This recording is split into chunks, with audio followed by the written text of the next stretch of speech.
Hey everyone, and welcome back to the channel. In this video, we're going to be tackling GreenShift's slider and carousel block in WordPress. This is a mini-series on using GreenShift's blocks. Let's get started by opening up a blank slate. There's a couple ways to do this. Let's open up a new page and edit it from there. You can start from your dashboard, so once you log in, you can go to your left-hand sidebar, scroll down to Pages, and then click on Add New Page. But if you're logged in and you're on your home page, you will have this top toolbar over here, and you can click on this, hover over this tab that says New, and then scroll down and click on Page. And that should take us to the WordPress block editor. Okay, so we're here on our blank slate. Let's go ahead and give it a title. You don't have to do this, but let's just add this to keep ourselves organized. Slider and carousel test. Okay. Now to add a block, or to find the GreenShift block to add it, let's go ahead and click on this plus icon or toggle block inserter. We can either search for it here or scroll down, and you'll see GreenShift elements. It's not here. We'll scroll down a bit more, and you can see extra elements. It has the GreenShift logo, and the icons are color blue. So you can see here we have slider and carousel. Let's go ahead and drag and drop that over onto our workspace. Okay, once it's there, it's loaded, we can close this to give ourselves more room to work. And you can see we have added it on here. Now, if this right-hand toolbar isn't here, make sure to click on this, Settings, and it gives us all of our options for this block. And make sure the block is selected, because if it's page, it's just all of the metadata for our page in general. So click on block and it'll have our settings. So here we have our slider and carousel block from GreenShift. Now what options do we have? We have wide width, full width. Let's just keep it on none. All right, keep it compact. We have add new, we have duplicate latest, and remove latest. So we can add new, and it gives us a new page. And if I click this again, it gives us another page, as you can see. Okay. Now, once I've clicked on here, you can see that our block here just changes to an ordinary one. Now, if we wanted to add something here, we can either click on Add Media, right? Or we can go over here on the plus icon, there's a little green plus icon over here, and we can add something. So it doesn't have to be a GreenShift block. In fact, it can be something stackable or something default from WordPress. So let's go ahead and let's insert over here maybe a quote. Okay, we can drag and drop that over here. And this is a test quote website assets. Okay, and then for the next, and then we can configure this however we want. As you can see, we have our typography options because it's a stock one. There aren't much to do. We can click on this next one, right? Click over here in this blank space. We can add media. Okay, we can just add a simple picture. So we have stock images here. I think there's some images of puppies here somewhere.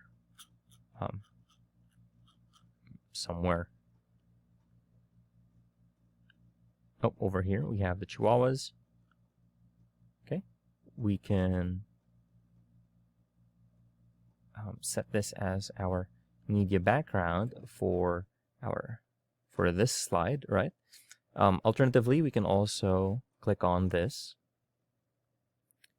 and then click on plus, and then let's say image advanced, right? Click on that, media library, and then let's choose one of our products.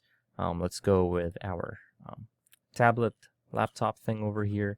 And because it's kind of big, we can make it smaller, right? And we can also change the image, just the thumbnail size, or medium, large, or single, full, or whatnot.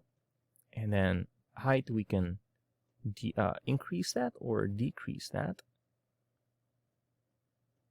And then we can contain it. And you can see we have now added, well, a background image for this one and something to put in there. Now, you're not limited to these two things. Again, you can add any block that you wish, right? And click on this, and then we can put something like social media buttons. You can configure that however you want, and then we can move on to the next page, and then let's add a maybe a map. Okay, there you go. All right, so we have 4 pages over here, and let's close this real quick and let's take a look at our block options over here. So items per row, we can select how it appears on desktop, tablet, mobile. We can have, let's say, 1.8, or let's just put it to 2 items per row, right? And you can see it scrolls over like this. And then slide group count, we can, let's say, 2. So when I click on this, it moves over by 2. And because we only have 4, let's see what 3 looks like. It doesn't really make any difference. So let's just keep that in 2. Or actually just 1. I think I like 1 better because it allows us to scroll through our options a bit smoother. And we can add new slides and duplicate slides. And we can control it from here. You can duplicate these slides, right? And we'll have more options to go through. And again, for responsiveness sake, we can adjust how this looks like, because sometimes it might take up too much space on your user's mobile device. Now we have loop, and watch what happens when we use loop. It just goes over. We have autoplay, and I think this moves once you load in, let's say, 2000. If it will let us, perhaps. And then reverse direction. Oh, that's so slow. 300. Okay. Or maybe reverse direction. Nah. Okay. So we'll just have to do a bunch of experimentation with all of these. And what's tricky with this is that when you're trying to edit it, it always goes back to editing the block. So the easiest way to go back to slider and carousel settings is to click on the icons over here, or to click on the arrow buttons, and we can change it to stop on last slide, enable the grab cursor, which is this, right? So we can click on this, and then our cursor changes to the grabby one, and then we can change it to all items are visible. But we don't need that. We can have centered mode. We have free mode. Oops. And then I think we can do grab cursor as well. And then we can grab it from the side to side. I think that's what it is. And then keyboard control. We'll use your arrow keys to open it. And then mouse wheel control. That doesn't work here since we're editing it. Forced axis, auto height, vertical direction. If we wanted to, make it scroll up and down. And then disable touch following. That's if you have a mobile device. And then you can see, click on element, we'll slide to this element. It only works on the front end. So some of these things we can't do unless we preview it. Okay, so there's our general options. We have size and gaps, so we can change the spacing. As you can see, we can change the height of our elements. We can change the inner content alignment. I think keeping it on middle is fine. Okay. And we can change slider spacing. Let's say 15 margins and everything. Let's link it 15, 15, 15, 15, 15, 15. Okay. We have design of blocks.